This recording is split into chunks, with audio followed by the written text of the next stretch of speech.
Assalamualaikum warahmatullahi wabarakatuh. Perkenalkan, nama saya Yandi Saipuri Nandar dengan NIM 2008760 dari kelas 1 DPG SD Universitas Pendidikan Indonesia, kampus daerah Tasikmalaya. Pada kesempatan kali ini, saya akan membahas materi mengenai pembelajaran bahasa Indonesia berbasis teks. Yuk, mari kita simak pembahasannya. Seperti yang kita ketahui, bahasa Indonesia adalah bahasa yang digunakan oleh seluruh masyarakat Indonesia dan memiliki kedudukan sebagai bahasa resmi negara. Nah, sebagai bahasa resmi negara, tentunya bahasa Indonesia memiliki fungsi. Salah satu fungsinya yaitu bahasa Indonesia digunakan sebagai bahasa pengantar dalam dunia pendidikan. Selain itu, bahasa Indonesia juga menjadi salah satu mata pelajaran wajib pada semua jenjang pendidikan, baik itu pada jenjang sekolah dasar hingga jenjang sekolah menengah. Bahkan di perguruan tinggi, bahasa Indonesia juga menjadi salah satu mata kuliah umum. Nah, adapun tujuan dari pembelajaran bahasa Indonesia sendiri yaitu yang pertama, agar peserta didik memiliki kemampuan berkomunikasi yang efektif dan efisien sesuai dengan etika yang berlaku, baik itu secara lisan maupun secara tulisan. Yang kedua, menghargai dan bangga menggunakan bahasa Indonesia sebagai bahasa persatuan dan bahasa negara.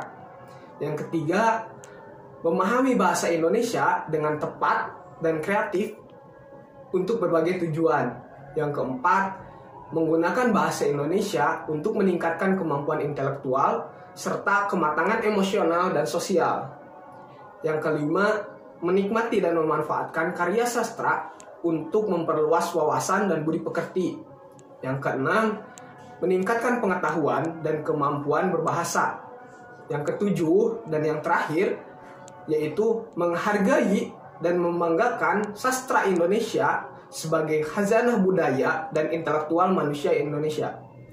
Nah, untuk mengimplementasikan tujuan pembelajaran bahasa Indonesia tersebut, dalam kurikulum 2013, pendidikan bahasa Indonesia disajikan dengan pendekatan berbasis teks atau yang biasa kita ketahui atau kita kenal dengan pembelajaran bahasa Indonesia berbasis teks. Nah, pembelajaran bahasa Indonesia berbasis teks ini sangat penting untuk diterapkan di setiap sekolah. Mengapa demikian? Nah, hal ini dikarenakan pada pembelajaran bahasa Indonesia berbasis teks memiliki 4 prinsip. Yang pertama, bahasa Indonesia hendaknya dipandang sebagai teks, bukan semata-mata kumpulan kata atau kaidah kebahasaan. Yang kedua, penggunaan bahasa Indonesia merupakan proses pemilihan bentuk-bentuk kebahasaan untuk mengungkapkan suatu makna. Yang ketiga, bahasa Indonesia bersifat fungsional, yaitu penggunaan bahasa tidak pernah dapat dilepaskan dari konteks, karena bentuk bahasa yang digunakan itu merupakan ide, sikap, nilai, dan ideologi penggunanya. Dan yang keempat, bahasa merupakan sarana pembentukan kemampuan berpikir manusia. Nah, untuk selanjutnya kita akan membahas mengenai teks dan genre. Nah, apa sih yang dimaksud dengan teks dan genre? Teks merupakan suatu bahasa yang digunakan sebagai ungkapan suatu kegiatan sosial, baik itu secara lisan maupun secara tulisan, dengan struktur berpikir yang lengkap. Nah, kemudian untuk genre itu sendiri, genre merupakan jenis teks yang berfungsi menjadi rujukan agar suatu teks dapat dibuat lebih efektif. Nah, keefektifan yang dimaksud di sini adalah berkaitan dengan ketepatan pemilihan tujuan sosial, kemudian pemilihan dan penyusunan elemen teks, serta penggunaan unsur tata bahasanya. Nah, kemudian teks itu sendiri terbagi ke dalam 2 genre utama. Nah, apa sih yang menjadi genre utama tersebut? Genre yang pertama yaitu genre sastra, dan yang kedua genre non sastra. Nah, untuk genre sastra itu sendiri adalah teks-teks yang disusun dengan tujuan artistik dengan menggunakan bahasa. Nah, bahasa yang dimaksud di sini juga termasuk adalah bahasa lisan dan bahasa tulisan. Nah, kemudian genre sastra ini dikategorikan sebagai genre cerita. Nah, genre sastra atau genre cerita ini terbagi ke dalam dua subgenre. Yang pertama naratif. Contohnya yaitu teks anekdot. Kemudian exemplum, cerpen, mite, novel, dongeng, fabel, sejarah, biografi, dan autobiografi. Nah, kemudian yang kedua yaitu subgenre non-naratif. Contohnya yaitu pantun, syair, dan gurindam. Nah, kemudian untuk genre non-sastra yaitu teks yang dikembangkan menurut fakta yang benar dan argumentasi yang jelas, bukan hanya atau berdasarkan khayalan atau fiksi. Nah, jenis teks-teks dalam genre non-sastra ini dikategorikan ke dalam dua genre, yaitu genre faktual dan genre tanggapan. Nah, untuk genre faktual terbagi ke dalam dua subgenre, yaitu subgenre laporan.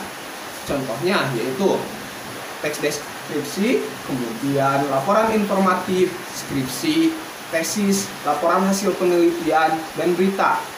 Nah, kemudian untuk subgenre prosedur yang kedua yaitu subgenre prosedural. Nah, dalam subgenre prosedural ini contohnya yaitu teks prosedur, kemudian teks perintah, teks protokoler, dan teks resep. Nah, kemudian di sini ada genre yang kedua yaitu genre tanggapan. Nah, dalam genre tanggapan ini terbagi ke dalam dua subgenre. Yang pertama yaitu subgenre transaksional. Nah, ada yang termasuk ke dalam subgenre transaksional yaitu contohnya teks negosiasi.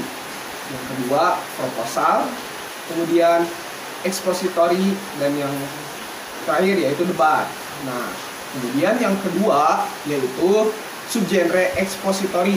Contohnya yaitu label, tanggapan, dan argumentasi. Nah, kemudian siklus dari pembelajaran berbasis teks ini seperti apa sih?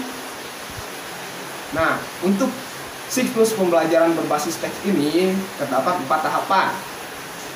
Yang pertama, membangun konteks. Nah, tahapan pertama dalam pembelajaran berbasis teks ini adalah dimulai dari memperkenalkan konteks sosial dari teks yang dipelajari. Nah, kemudian yang kedua yaitu permodelan. Nah, pada tahapan ini siswa diminta untuk mengamati struktur dan ciri-ciri teks yang dipelajari. Kemudian yang ketiga itu menyusun teks secara bersama-sama.